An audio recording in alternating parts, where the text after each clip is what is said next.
요즘에 제 기분이 어떤 기분이냐면 죽은 사람도 살아날 것 같은 그런 기분이에요. 그런 기분 여러분 아세요? 그냥 뭘 해도 될 것 같은 그런 기분. 그냥 뭘 해도 그냥 병든 자도 위해서 기도하면 그냥 다 나아버릴 것 같은 그런 믿음 있지 않습니까? 그냥 뭐든지 하면 다 될 것 같은 그런 믿음. 그냥 하나님이, 그러니까요. 원래 오늘 제가 설교하면 안 되거든요. 원래 제가 설교할 순서가 아닌데 그냥 제가 하겠다고 그랬어요. 다음 주 금요 차라 때도 그냥 제가 하려고요. 그 다음부터는 모르겠는데 하여튼 그냥 말씀 준비하는 게 이거 얼마 준비하지도 않았어요. 이거 한 시간, 2시간 준비하고 저 나왔어요. 1시간, 2시간 준비하고 나왔는데 그래도 2시간짜리도 하나님께서 20시간 준비한 은혜로 부어주실 줄로 믿습니다. 우리 가운데 하나님께서 올해 이제 새시대 새교회 이렇게 해서 우리에게 시작해 하셨는데 저희가 시작하면서 지금 이 특세를 시작을 했고 고린도 교회 말씀, 이 고린도 교회를 향한 사도 바울의 말씀을 이렇게 함께 제가 읽고 있는데요. 제가 뭔가를 하나 빠뜨리고 지금 말씀을 전하는 것 같아요. 뭘 빠뜨렸냐면은 선물을 드리기로 했는데 선물을 드리질 않았습니다. 선물 하나 드리기로 했는데 오늘 제가 올라오기 전에 연구를 많이 하고 왔는데 뭘 드려야 될까? 희소성이 있으면서도 이게 의미가 있는 게 뭐가 있을까? 그래서 제가 고민을 하다가 오늘은 결혼하신 지 50년 되신 부부가 계시면 그 부부에게 선물 하나 드리고 싶다 이런 생각이 들었어요. 혹시 결혼하신 지 50년 되신 우리 그러니까 남편, 아내 같이 오신 부부 계세요? 봐봐, 이렇게 별로 없을 줄 알았어요. 네. 그래도 혹시 계실 것 같으면 한번 표시 한번 해주십시오. 주변에서 알려주세요. 같이 오신 분 누가 계신다고. 분명히 계실 텐데. 예? 결혼한 지 50년. 결혼 생활한 지 50년 되신 부부. 계실 텐데. 안 계신가요? 그럼 좀 낮출까요? 그러면 결혼하신 지 45년 된 부부. 요 정도면 있으시지 않을까요? 결혼하신 지 45년. 안 계시네. 그러면 좀 더 낮추죠, 뭐. 예, 저기 계시네, 저기 계시네. 손 한번 잠깐 일어나 보세요. 저기 계셨어요. 남편분도 같이 일어나셔야죠. 아니, 혼자서 45년 결혼하신 거 가지고 혼자 오신 거 말고요. 부부가 같이 오셔야 돼요. 또 안 계세요? 같이 오셨어요? 같이 안 오셨구나. 그러면은 조금 더 인심 써서 결혼하신 지 42년. 그래, 부부 같이 오신 분. 네? 안 계세요? 빨리 일어나셔야 되는데. 예? 저기 일어나셨네요, 저 위에. 아유, 박수 한번 보내주시죠, 박수.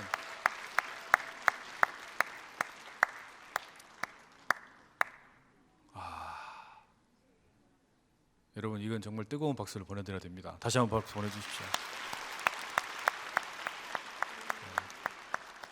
이 결혼을 하시고서 40년 이상 이렇게 함께 계속 사시고 50년까지 이렇게 사시는 거는 몇 가지 복이 있는 건데요. 뭐가 있는 거냐면 일단 건강의 복이 부부에게 같이 있는 거잖아요. 그죠? 그리고 또 예배의 자리에 함께 나왔다라는 것은 믿음으로 하나가 됐다라는 이야기예요. 그러니까 이게 또 복이죠. 그죠? 그러니까 이게 얼마나 큰 복인지 모릅니다. 여러분, 다음에는 부부가 함께 이렇게 이 자리에 같이 오셔가지고 이 선물 저희가 다 드리고 싶어요. 다 드릴 수 있도록 그런 은혜 함께 누리실 수 있기를 축복합니다. 이제 진짜 말씀을 전해야 되겠습니다. 저희가 이번 주에 고린도 전서 말씀 함께 나누고 있는데 이 사도 바울이 이 교회에 대한 분쟁의 소식을 들었습니다. 교회는 본래 예수 그리스도 안에서 하나가 되어야 되는 한 몸 공동체인데 이 교회가 찢어졌다라는 거예요. 바울파, 아볼로파, 게바파, 그리스도파. 나는 로마 사람이니까 로마 시민권인 바울이 좋아. 나는 그리스 사람이니까 그리스 사람인 아볼로가 좋아. 나는 유대인 출신이니까 나는 게바, 베드로가 좋아. 나는 그런 거 싫어. 우리에게만 진짜가 있어. 우리만 참 그리스도이냐? 그래서 우리는 그리스도파 이렇게 불리우는 4개의 파로 이 교회가 쫙 찢어져 있는 겁니다. 그러니까 이 고린도 교회는 문제가 뭐 수두룩 빡빡한 교회인데요, 그 중에 앞부분에는 완전히 집중을 해서 무슨 이야기를 하냐면은 하나 되어야 된다, 일치의 신학, 말하자면 하나됨, 마음이 하나 되고 뜻이 하나 되어야 된다. 여기에 이 바울이 자신의 모든 그 어떤 역량을 집중시켜서 이제 글을 쓰는 거죠. 그런데 여러분, 우리가 그러면서 바울이 하는 이야기가 뭐였습니까? 왜 이렇게 나누어졌다라고 이야기했냐면 본질을 만나지 못하니까 이런 일이 일어났다고 그랬죠. 세례를 누가 줬냐라는 거 중요하지 않다. 우리 교구의 목사님이 누구냐라는 거 중요하지 않다. 중요한 건 뭐예요? 선포하고 있는 설교자가 중요한 게 아니라 설교자보다 더 중요한 거는 설교 메시지이고, 설교 메시지보다 더 중요한 거는 성경 말씀이고, 성경 말씀보다 더 중요한 건 뭐예요? 예수 그리스도란 말이에요. 그러니까 예수 그리스도, 그 본질 대신 예수님을 만났으면 이런 소리가 안 나오는데, 예수님을 제대로 만나지 못하니까 무슨 소리가 나오는 거예요? 바울파니, 아볼로파니, 게바파니, 그리스도파니, 이런 이야기가 나왔다라는 이야기를 하지 않았습니까? 그러면서 바울이 뭐라 그럽니까? 우리가 하나 되어야 된다. 무엇으로 하나 되어야 되냐? 복음으로 하나 되어야 된다. 그런 이야기를 지금 들려줬어요. 그리고 십자가로 하나 되어야 된다. 만약에 이렇게 교회 안에 분파로 찢어져 있다, 예를 들면 무슨 사역 공동체가 찢어져 있다, 그거는 뭐와 똑같다라고 이야기합니까? 십자가를 찢어 놓은 것과 같다라는 이야기를 했어요. 그죠? 왜 이 십자가에 나타난 하나님의 능력, 이 복음의 능력을 세상의 것으로 비교해가지고 평가하냐 이거죠. 세상의 출신을 가지고 왜 평가를 하고 또 세상에 있는 다른 지혜를 가지고 평가하냐, 이런 겁니다. 여러분, 이걸 비유하자면 이런 겁니다. 최고급 뷔페에 갔어요. 뭐 1인당 뭐 한 막 10만 원짜리 되는 호텔 뷔페에 갔습니다. 거기 갔더니 맛있는 음식이 막 수두룩 빡빡합니다. 막 최고급 회도 있고 랍스타도 있고 뭐 그냥 크레이피쉬도 있고, 또 맛있는 거 뭐 있어요? 1등급 한우도 있고. 여러분 좋아하시는 것도 뭐 있습니까? 탕수육, 팔보채 막 이런 거 음식까지 쫙 깔아놓고 막 꽁보리밥도 있고 막 여러 가지가 쫙 깔려 있는 거예요. 근데 거기 가가지고 무슨 타령을 하는 거냐면, 아, 나 편의점 음식 먹고 싶어. 그렇게 맛있는 음식이 쫙 깔려 있는데 거기서 뭘 찾는 거냐면, 아, 편의점에 있는 그 천하장사 그 소세지 먹고 싶어. 이런 거예요. 말하자면 예수님께서 주신, 말하자면 그 최고의 복음이 있는데, 최고급 뷔페 음식이 있는데 거기서 뭘 찾는 거예요? 불량식품 찾는 겁니다. 지금 그런 짝인 거예요. 제가 제일 이해되지 않는 것 중에 하나가 뭐가 있냐면, 사람들이 그 돼지 껍데기를 좋아하시는 거. 저는 그게 좀 이해가 안 돼요.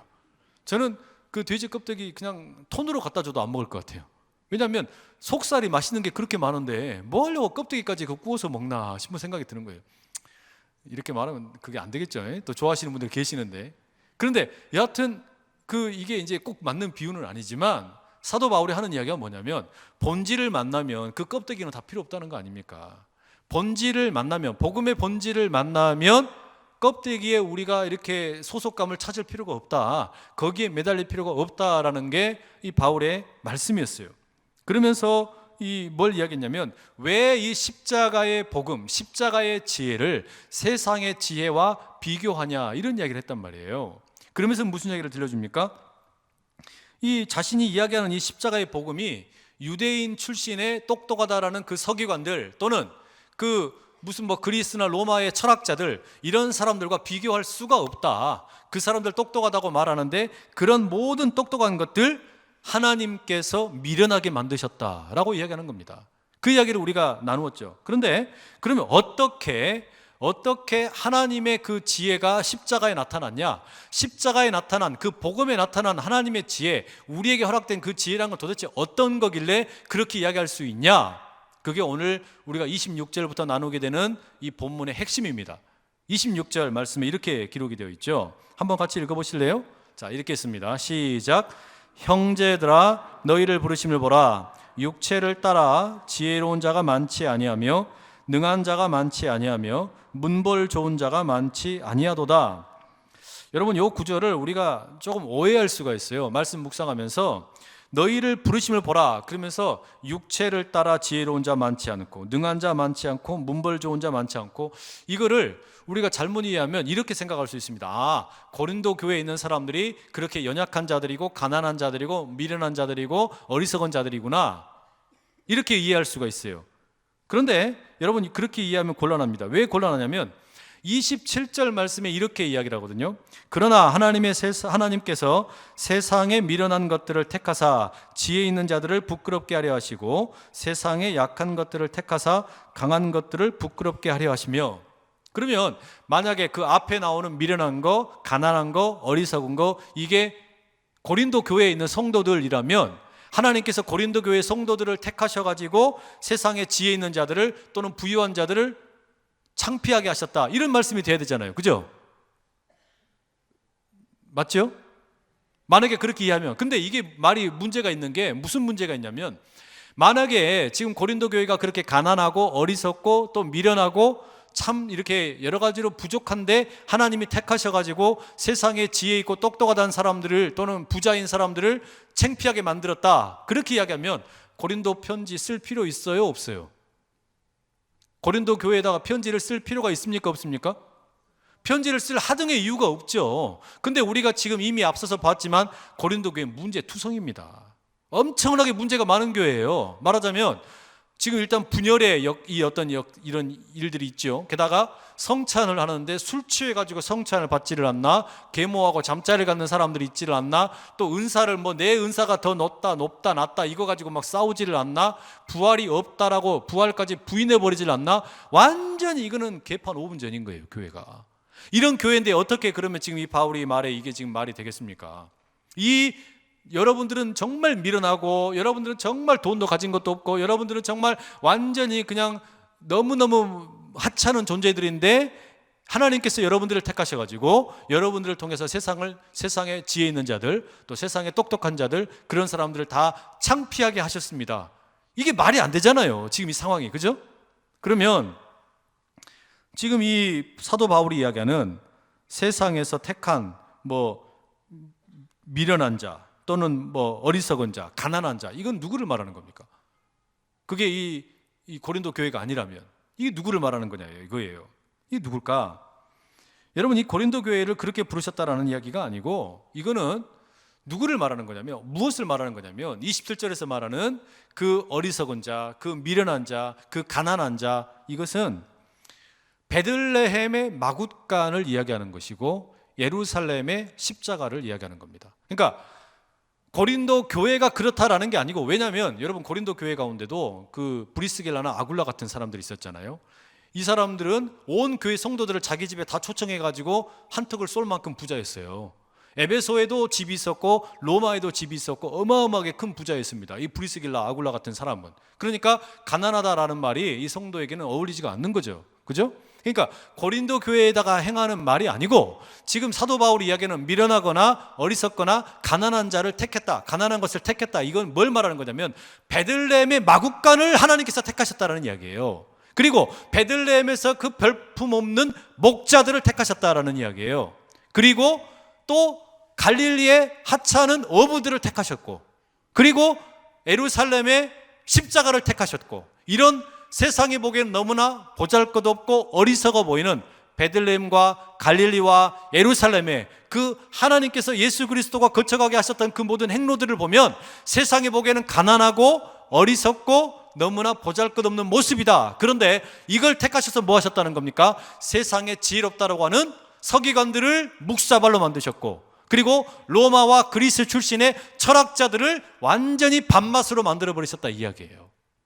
그러니까 예수님이 태어나셨던 이야기부터 예수님이 십자가에 죽으셨던 이야기까지 그 베들레헴, 갈릴리, 예루살렘에 거쳐간 이야기들을 다 보면 택함 받은 사람들이 다 어떤 사람이라는 겁니까? 그들이 다 어리석은 자들이고 가난한 자들이고 아무것도 없는 자들인데, 그런 자들과 함께 하신 예수님의 이 복음이, 십자가의 복음이 서기관들을 묵사발로 만들고 로마와 그리스의 철학자들을 꼼짝 못하게 만들었다는 이야기예요.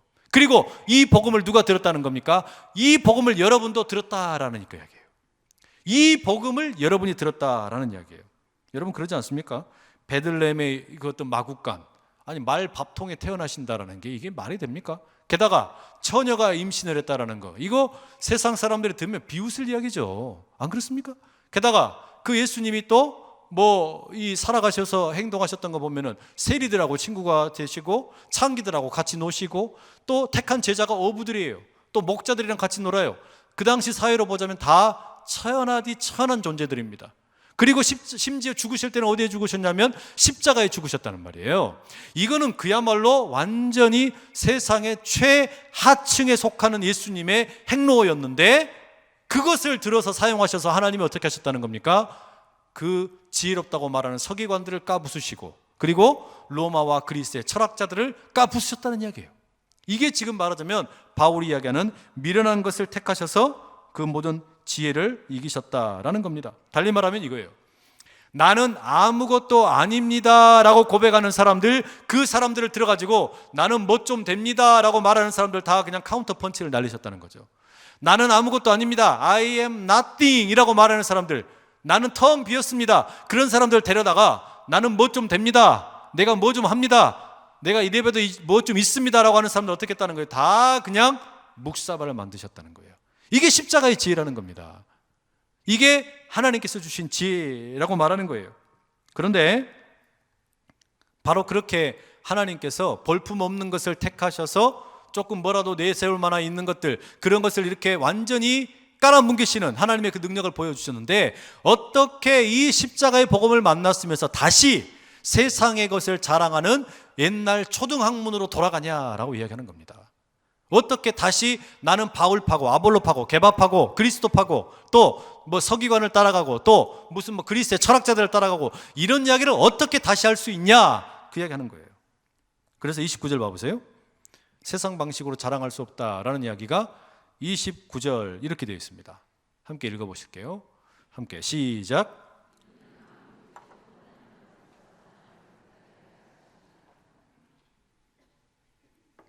왜 그러면 하나님께서 이렇게 어리석어 보이는, 세상이 보기에 참 너무나 가난하고 볼품없는 이런 사람들을 택하셔서 십자가의 복음의 역사가 일어나게 하셨냐?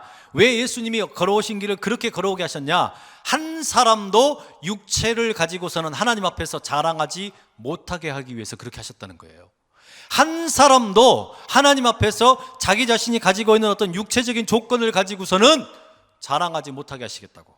여러분, 여기 자랑한다라는 말이 카타카오마이 뭐 이런 말인데요, 이 말의 어근이 어디에서 나오냐면 우리 이 목에서 나옵니다. 목을 가리키는 말에서 이 자랑한다라는 말이 나와요. 여러분 보세요. 그러니까 자랑한다라는 말의 어원적인 뜻은 어떤 거냐면 머리를 위로 높이 든다라는 뜻입니다. 머리를 높이 위로 드는데, 머리를 높이 위로 들려면 무엇이 기능을 해야 되냐면 이 목이 기능을 해야 되잖아요. 목뼈가 어떻게 기능하느냐에 따라서 우리 얼굴이 머리가 위로 높아질 수도 있고 내려갈 수도 있는 거잖아요. 그러니까 목뼈가 뻣뻣해지면 어떻게 돼요? 이렇게 되겠잖아요, 그죠? 목이 그냥 깁스가 되는 거겠죠. 그런데 이게 만약에 목이 부들부들해지면 어떻게 됩니까? 목이 그냥 유연해지고 겸손해지면 어떻게 되는 겁니까? 자연스럽게 고개가 숙여지는 거예요. 자연스럽게 고개가 숙여지는 거란 말이죠. 그러니까 자랑하지 마라라는 이야기는 지금 뭐 하는 거냐면 목에 깁스하지 말라는 이야기잖아요. 우리 흔히 하는 말로 그렇게 하지 않습니까? 딱 그런 식이에요.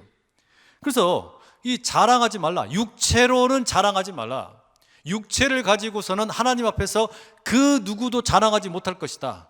그 이유 때문에 예수님께서 보여주시는 이 십자가의 복음을 보면, 그 십자가가 걸어온 그 행로를 보면 세상에 보기에는 진짜 창피해 보이는 거, 부족해 보이는 거, 모자라 보이는 거, 그것만 예수님이, 하나님이 택하신 거예요.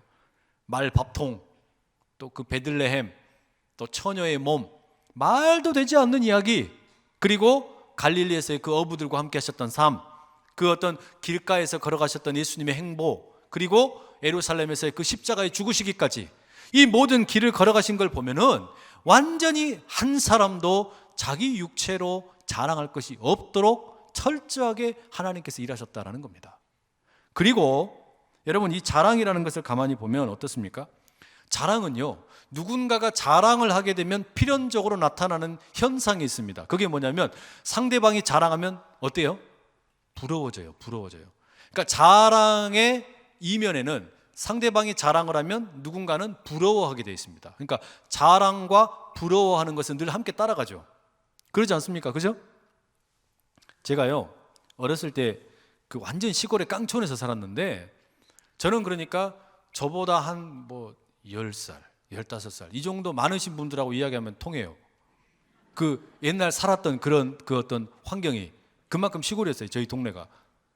뭐 버스도 제대로 다니지도 않고 완전 아스팔트 하나도 없었고 그냥 그 비포장 도로가 있는 그런 길 그런 데 걸어 다녀서 학교 다녔어요. 옛날 이야기 같죠. 그런데 제가 그 살던 동네에 그 완전 시골 저 전라도 보성이라는 동네 그 중에서도 보성에서도 견백이라는 동네가 있었어요.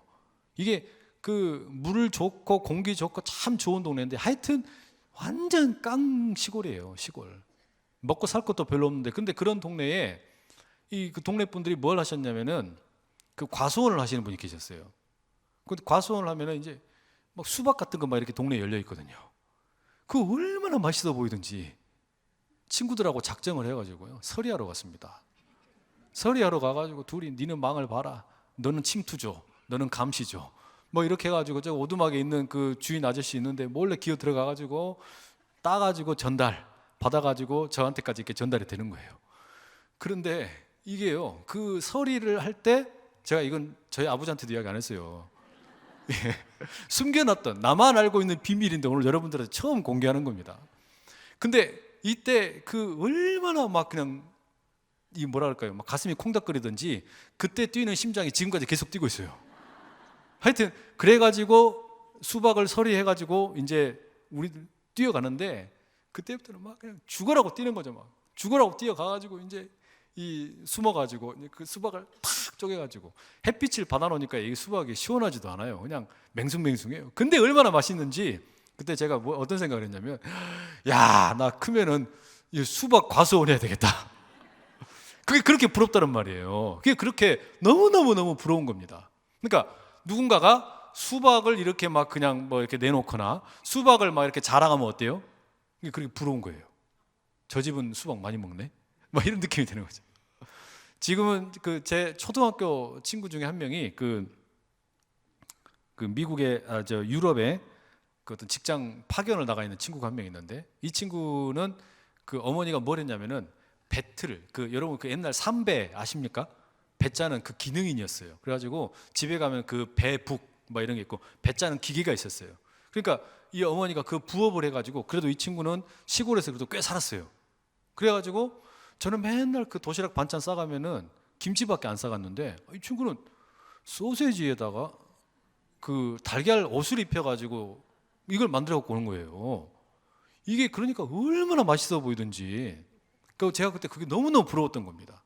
이 친구가 그렇게 막 뭐 그런 반찬을 이렇게 갖고 오면 그게 너무 부러운 거예요. 그래가지고 와, 나 크면은 저 소세지 장사나 할까? 그때는 그런 생각이 들더란 말이에요. 그렇게 부러우니까 너무너무 부러우니까. 그러니까 여러분 이게 무슨 이야기냐면은 우리가요 누군가가 뭔가를 자랑을 하면 육체로 자랑을 하면 육체에 자기가 가지고 있는 것을 자랑을 하게 되면 자연스럽게 그 반응이 어떻게 나오는 겁니까? 누군가가 그게 부럽다라고 나와요. 부럽다. 누군가가 육체에 가지고 있는 조건을 가지고 자랑을 하게 되면 자연스럽게 이게 반응이 부럽다라는 반응이 나올 수밖에 없어요. 근데 여러분 가만히 보세요. 그때 제 어린 시절에는 그 수박이 그렇게 부럽고 또 소세지 반찬이 그렇게 부러웠지만 지금 생각하면 여러분 이거 어떻습니까? 우습지요. 우스운 겁니다. 그런데 당신은 심각했어요. 근데 우리가 육체를 입어가지고 육체 가운데서 하나님 앞에서 뭐 자랑한다고 내세우는 게 꼭 그런 겁니다. 그러니까 복음을 제대로 만나면 내가 육체의 조건을 가지고 자랑한다라는 게 꼭 그런 거예요. 우리가 그러니까 예수 그리스도의 십자가의 복음을 제대로 만나놓고 보면 내가 육체의 조건 가운데 뭐 좋아 보이는 거 자랑하는 게 그야말로 우스운 거예요. 우스운 거예요. 한마디로 말하면 한심스러운 게 돼버리는 거예요. 우리가 십자가의 복음을 제대로 만나지 않으니까 그게 커 보이는 거지, 복음을 제대로 부딪히지 않으니까 그게 그렇게 좋아 보이는 거지, 복음을 제대로 만나놓고 보면 어떻게 된다는 겁니까? 이게 너무 우스워져 버리는 거예요. 지금 생각하면 그 수박이 우습듯이, 지금 생각하면 그 소세지 반찬이 우습듯이 우리가 예수 그리스도의 십자가를 제대로 만나놓고 보면 이게 우스워져 버리는 거예요. 여러분, 이런 은혜가 여러분 가운데 있기를 축복합니다. 우리가 그래서 이 복음에 부딪혀야 되는 거예요. 복음을 제대로 만나야 되는 거예요. 그러면 다른 것이 너무 시시해진다는 이야기예요. 복음을 만나면, 진짜 복음을 만나면 다른 건 다 시시해져 버린다는 이야기죠. 초월해지게 된다는 이야기예요. 육체가 중요하지 않다는 이야기가 아니라 우리 삶에 다른 것이 중요하지 않다는 이야기가 아니라 그것을 뛰어넘을 수 있는, 말하자면 우리 눈을 뜨게 되는 거예요. 그게 십자가의 복음입니다. 그게 하나님의 복음이에요. 그래서 그럼 여러분, 복음이 도대체 뭘 주는데? 그러면 그 복음을 부딪혔을 때 도대체 나에게 무엇이 주어지길래 그렇게 자랑할 만한 거냐? 복음을 자랑할 만한 거냐? 이런 뭐라고 이야기합니까? 30절 봐보세요. 30절 함께 읽어봅니다. 시작.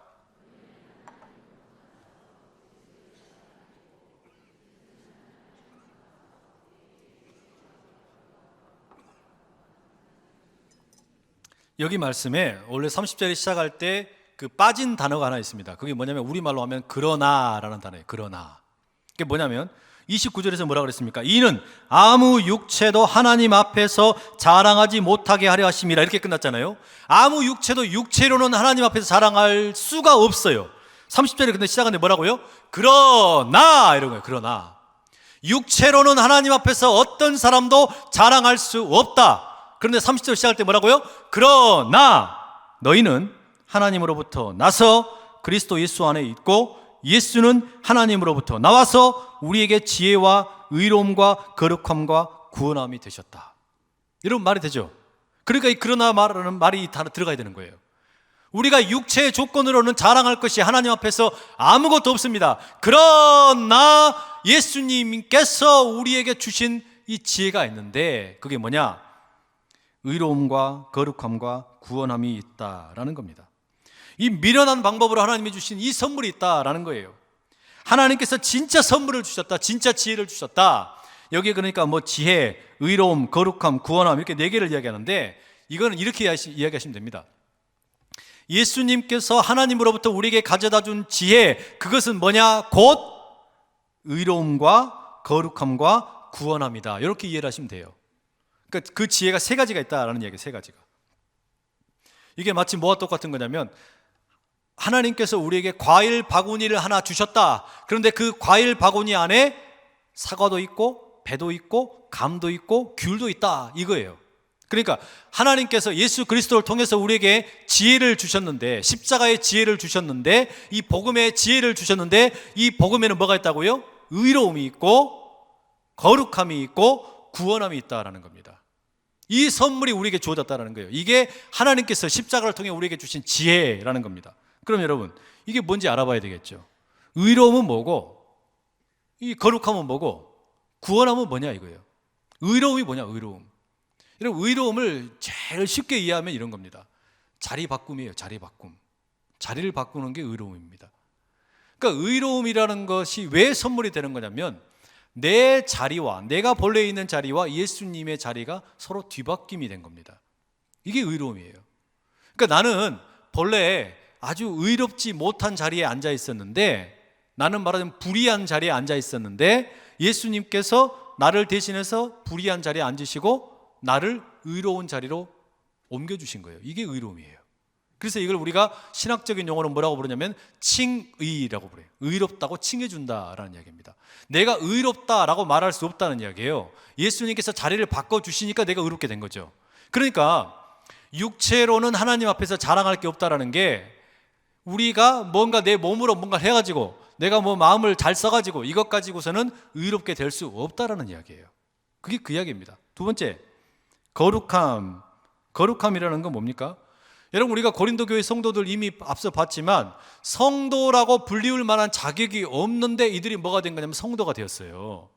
말하자면 어떤 육체적인 조건으로 보면은 이들은 성도, 거룩한 무리라고 불리울 수가 없는 사람들이에요. 근데 하나님께서 어떻게 해주셨습니까? 이들을 거룩하다 해주셨어요. 성도라는 말이 거룩하다라는 말입니다.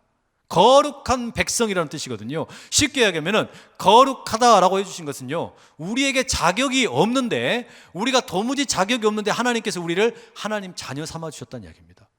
하나님의 백성 되게 해주셨다는 이야기예요. 나를 하나님의 아들 되게 하여 주셨고 나를 하나님의 딸이 되게 해주셨다는 겁니다. 이게 거룩함이에요. 하나님이 나를 성도라고 불려주시게 했다는 이야기죠.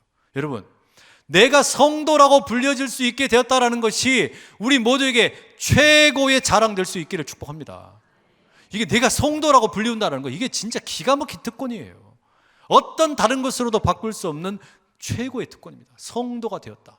성도가 되었다라는 거, 하나님의 자녀가 되었다라는 겁니다. 하나님의 자녀가 되었다라는 말은 이게 왜 이 거룩함이냐면은 세상에 속한 자가 아니고 하나님에 속한 자라고 불려지게 만들었기 때문이에요. 세상에 속한 자가 아니라 하나님에 속한 자로서 접붙임을 당하게 되었기 때문에 우리 거룩한 자예요. 구별되었다라는 이야기예요. 구별되었다. 여기는 우리 모두를 그래서 하나님이 에클레시아 불러내셔서 거룩하게 만드신 거예요. 우리를 하나님의 백성으로, 하나님의 자녀로 만드셨다는 이야기죠. 마지막에 구원함을 주셨답니다. 구원함. 이 구원함이라는 말은 본래는 구속함입니다. 구속함. Redeemer. 이게 뭐냐면 우리가 룻기에서 이야기했던 기업 물을 자가 되었다라는 이야기예요. 하나님께서 우리의 기업 물을 자가 되셨다. 여러분, 기업 물을 자의 역할이 어떤 거였습니까? 내 소유였는데 내 소유가 다 사라져 버렸어요. 그런데 그것을 나를 대신해서 값을 지불해 가지고 그것을 다시 회복시켜 주는 거. 이게 여러분 뭐예요? 이게 기업 물을 자의 역할이었죠. 그러면 나를 구원해 주신다, 나를 구속해 주신다라는 말은 내가 잃어버린 게 있는데 이걸 다시 하나님께서 대신, 예수님께서 대신 갚아주시고 내가 잃어버린 걸 다시 회복시켜 주셨다는 이야기예요. 그럼 여러분 보세요. 내가 잃어버린 진짜 핵심이 뭐냐? 여러분, 우리가 진짜 잃어버린 게 뭡니까? 우리 사람이 잃어버린, 우리 인생이 잃어버린, 진짜 잃어버린 게 뭐냐면 그게 생명이에요. 생명. 본래 우리가 여러분 아담과 하와에게 주어진 게 뭐였습니까? 하나님과 더불어 에덴 동산에서 영원토록 거하는 삶이었잖아요. 그런데 그 아담과 하와가 그 생명을 잃어버렸어요. 죄를 범함으로 인해서, 그 마귀의 꾀임에 의해 가지고 죄를 범함으로 인해서 죄의 삭선 사망이요, 생명을 잃어버린 거예요. 그래서 그 에덴 동산에서 쫓겨나가지고 쫓겨난 인생, 아담의 후예로 살아가는 우리 모두는 다 그 구속함을 기다리며 살 수밖에 없게 된 겁니다. 생명을 잃어버린 거예요. 그런데 우리에게 찾아오신 예수님이 어떤 선물을 주신 겁니까? 대신 값을 지불하시고 기업 물을 자가 되셔서, 구속자가 되셔서 우리에게 잃어버린 생명을 다시 회복시켜 주신 겁니다. 죽음을 이기게 하셨다 이야기예요. 생명을 얻게 해주신 거예요. 의롭게 하시고 우리를 거룩하게 하시고 우리를 구원하여 주신 겁니다. 이게 여러분 하나님께서 십자가를 통해서 우리에게 주신 지혜라는 겁니다. 이 지혜가 과연 세상의 무슨 서기관의 지혜, 그리스와 로마 철학자들의 지혜, 이런 것과 비교되느냐라고 묻는 겁니다. 바울이 지금 그걸 묻는 거예요. 어떻게 이 십자가에 주어진 지혜를 다른 세상의 초등학문과 같은 것들과 비교할 수 있냐? 비교가 안 된다. 처음부터 비교 자체가 안 되는 것이다라고 얘기한단 말이죠. 여러분, 이 은혜가 여러분 가운데 반드시 있기를 축복합니다. 여러분, 이게 얼마나 충격적인 겁니까? 이게 여러분 우리가 너무나 커다란 은혜예요. 너무나 커다란 지혜라는 말이에요. 얼마 전에 제가 어떤 비디오를 봤더니 우리나라에 아주 참 지성이라고 하면은 대표적으로 거론되는 이어령이라는 그 교수님 계시죠. 예. 장관도 지내시고 여러 가지 막 중요한 활동들을 많이 하셨는데, 이 어른이 어떤 그 기독교 매체하고 이렇게 인터뷰하는 내용을 이렇게 봤는데 아마 최근에 암에 투병을 하시는 것 같아요. 암 투병을 하시는 것 같아요. 근데 이분이 따님도 이 목사님이셨어요. 따님이 목사님인데 이 따님이 먼저 돌아가셨어요. 암 때문에 돌아가셨거든요. 근데 이제 암과 투병을 하는 가운데 죽음을 만나게 되고, 그 딸의 그 투병 과정을 보면서 이 이어령이라는 이 선생님이 회심을 하게 되고 비로소 이제 종교에 눈을 뜨게 된 거예요. 딸이 먼저 죽었죠. 그리고 이제 지성에서 영성으로 이런 책을 쓰셨는데, 이분이 이제 본인이 이렇게 암과 투병하면서 뭐라 그러냐면, 요즘에 나는 암과 함께 지내는 법을 배운다. 죽음에 대해서 묵상하기 시작한다. 이러면서 뭐라 그러냐면, 가만히 생각을 해보니까 세상에 어떤 과학이 또는 어떤 문학이 죽음에 대해서 이야기하느냐, 죽음에 대해서 답을 줄 수 있느냐? 없다. 그것은 오로지 종교의 영역에서만 가능한 것이다. 죽음에 대한 이야기는 자신 있게 할 수 있는 곳은 종교밖에 없다라는 이야기를 하더라고요. 그러면서 본인이 지금 비로소 종교에 눈을 뜨고 있다. 죽음의 문제를 맞닥뜨리고 보니까 비로소 종교의 문제에 내가 눈을 뜨기 시작한다라는 거예요. 평생 문학가로 살았고 학자로 살았는데, 말하자면 그 어떤 철학자의 눈으로 볼 때 알 수 없었던 새로운 어떤 죽음에 대해서 눈을 뜨기 시작을 하니까 비로소 종교가 보인다는 거예요. 달리 말하면 영적인 눈을 뜬 거죠. 영적인 눈을. 근데 여러분, 이 종교가 죽음에 대해서 이야기할 수 있는 종교인데, 그러니까 모든 종교는 자기 나름의 죽음에 대한 해석을 내립니다. 불교 이야기 가운데요, 그 석가모니 부처님 이야기 가운데 이런 이야기가 있어요. 부처님에게, 그러니까 이 석가모니에게 어떤 그 과부가 유복자를 키우며 살았는데 하나밖에 없는 이 아들이 그만 죽어버린 겁니다. 그러니까 이 과부가 얼마나 이 마음이 원통하고 마음이 그냥 너무 힘드니까 석가모니에게 찾아와가지고 내가 너무 마음이 힘듭니다. 나에게 평안함을 주십시오 라고 이렇게 구했어요. 그랬더니 석가모니가 뭐라고 얘기했냐면, 사람이 많이 살고 있는 동네에 내려가라. 그리고 집집마다 사람이 죽지 않은 집이 있는지 한번 찾아봐라. 그래가지고 7집을 찾아라. 그리고 한 집마다 쌀을 한 홉씩 받아가지고 와서 7홉의 쌀을 받아오면 내가 그때 너에게 평안을 주겠다라고 이야기를 했어요. 그래가지고 이제 이 여인이 그 어떤 답답한 마음을 가지고 마을에 내려갔습니다. 마을에 내려가지고 집집마다 찾아가서 죽음을 경험해보지 않은 집들을 찾아다닌 거예요. 근데 죽음을 경험해보지 않은 집을 아무리 뒤져도 있습니까? 없습니까? 없어요. 한 집도 없는 거예요. 겨우 한 집인가 두 집을 찾은 거예요. 겨우 없어요. 거의 없어요. 그러니까 이 어떤 그 자기가 본래 원했던 7집을 찾지 못한 채 빈손으로 돌아왔죠. 그런데 빈손으로 돌아와서 뭐라고 이야기하냐면, 석가모니에게 이렇게 이야기합니다.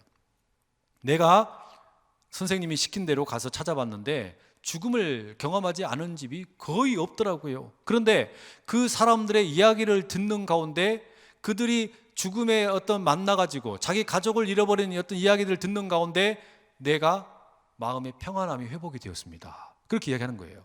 그러니까 그게 무슨 이야기입니까? 그 어떤 다른 사람의 아픔에 귀를 기울이다 보니까 자신의 아픔이 위로를 받았습니다. 이제 이런 이야기잖아요. 여러분, 이게 무슨 이야기냐면, 불교에서는 이거를 득도라고 부르는 거예요. 득도. 도를 깨닫는다라는 거 아닙니까? 도를 깨닫는다. 뭘 깨닫는다라는 거냐면, 사람은 모두가 다 죽는 존재다라는 것을 깨닫는다. 이게 득도예요. 이걸 깨닫게 될 때 비로소 평안함이 주어지게 된다. 그러니까 불교는 어떤 의미에서는 아주 깊은 철학입니다. 사람으로 하여금 살아있다라고 말하지만 사실은 우리 모두는 다 죽는다라는 것을 직면하게 만들어주는 아주 뛰어난 철학입니다. 우리가 배울 게 많아요. 그런데 우리가 여러분 예수 그리스도의 이야기를 들으면서 깨닫는 게 뭡니까? 주님은 죽음을 우리에게 사람이 다 죽는다라는 사실, 그 수준에 머물러 있도록 말씀하시지를 않으셨어요. 예수님께서 우리에게 의로움을 주시고 거룩함을 주시고 구원함을 주신다 그랬는데, 이 구원함, 예수님의 구속함이라는 것은 우리 모두가 다 죽는다라는 종교, 일반적인 종교의 수준에 머무르게 만드시는 게 아니라 우리 주님은 그 죽음을 물리치신 줄로 믿습니다. 여러분, 이게 복음이에요. 예수님께서는 죽은 자를 살리셨지 않습니까? 나사로가 죽었는데 마리아와 마르다가 와가지고 예수님이 계셨더라면 우리 아버지가, 우리 오라버니가 이렇게 죽지 않았을 텐데, 자는 자여 일어나라. 자는 자여 일어나라. 그 죽어서 신음하고 있는 자, 썩어가고 있는 자를 향해서 예수님 뭐라 그러셨습니까? 사람은 모든 자가 다 죽는 것이다. 그러니 죽는 자는 다 이렇게 함께 잠드는 것이니까 우리가 서로 간에 이 죽음의 상실을 위로하면서 평안함을 얻자. 이렇게 이야기 안 하셨다는 이야기예요. 예수님 뭐라 그러셨습니까? 자는 자여 일어나라. 너의 동여매고 있던 것을 풀어버리고 풀어놓아 다니게 하라. 예수님 그렇게 얘기하셨단 말이에요. 이게 무슨 이야기입니까? 우리가 예수님께서 말씀하시는 이 죽음을 바라보면 뭐라 그런 거예요? 예수님은 우리의 구속자가 되셔서 우리가 빼앗겨버렸던 생명을 다시 회복시키기 위해서 그 나사로가 다시 살아나게 하는 그 길을 보여주셨을 뿐만 아니라 그 길이 진정 우리 모두에게 열린 길임을 보여주시기 위해서 어떻게 하신 거예요? 친히 십자가에 죽으셨다는 이야기예요. 그리고 그 죽음을 이기시고 사망 권세를 깨뜨리시고 우리 모두에게 참된 생명을 주셨으니 우리 모두 가운데 다가오는 진짜 복음 아닙니까, 여러분? 이 복음이 그러니까 여러분 우리에게 다른 사람들이 들을 때는 헛소리 같은 거예요. 세상의 초등학문의 수준으로 보기에는, 철학의 수준으로 보기에는 십자가가 너무나 어리석어 보이고 미련해 보이지만, 그러나 우리가 이 너무나 확실한 이 어떤 여러분 뭡니까? 우리가 이 캐리그마를 들을 때, 이 복음을 들을 때 우리는 뭐 하는 겁니까? 이게 믿어지는 거예요. 주님이 우리를 부르실 때, 주님이 이 십자가의 어떤 원색적인 복음을 부르실 때 이게 믿어지는 자에게 뭐가 일어나는 겁니까? 구원이 선물을 가는 거 아닙니까? 우리 그걸 경험한 거예요. 그걸. 여러분 이 수준에서 여러분 우리가 어떻게 다시 내가 로마 사람 출신이다, 그러니까 나는 바울이 좋아, 나는 그리스 출신이다, 그러니까 나는 아볼로가 좋아, 나는 유대인 출신이야, 그러니까 나는 이 베드로가 좋아, 이런 식으로 나눠줄 수 있냐, 이걸 이야기하는 거예요. 바울이.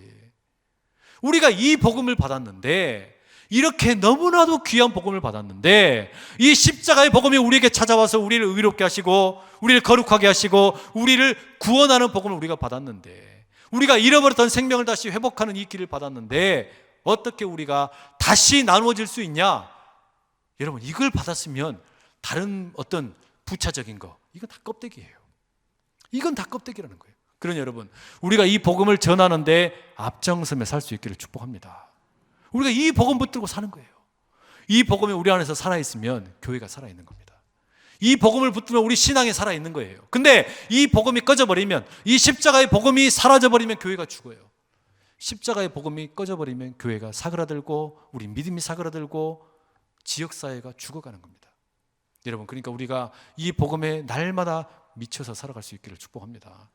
이 복음을 붙들면, 그래서 여러분 예수님께서 죽은 자를 살리셨던 것처럼 오늘 우리에게도 바로 그 부활의 표징으로, 십자가의 복음의 능력으로 우리 가운데 기가 막힌 일들, 저 옛날 수천 년 전에 예수님이 살던 당시만이 아니라 오늘 우리 가운데도 우리가 이 믿음 가지고 나가면, 우리를 부르신 바 그 뜻대로 우리가 주님께 나가게 되면, 이 교회 안에서 참된 생명의 복음이 선포되면 수많은 병자들이 낫고 문제가 해결이 되고 아픈 것들이 사라져버리는 이 기적이 오늘도 일어나면 우리가 믿고 나가게 되는 그 역사가 있기를 간절히 축복합니다.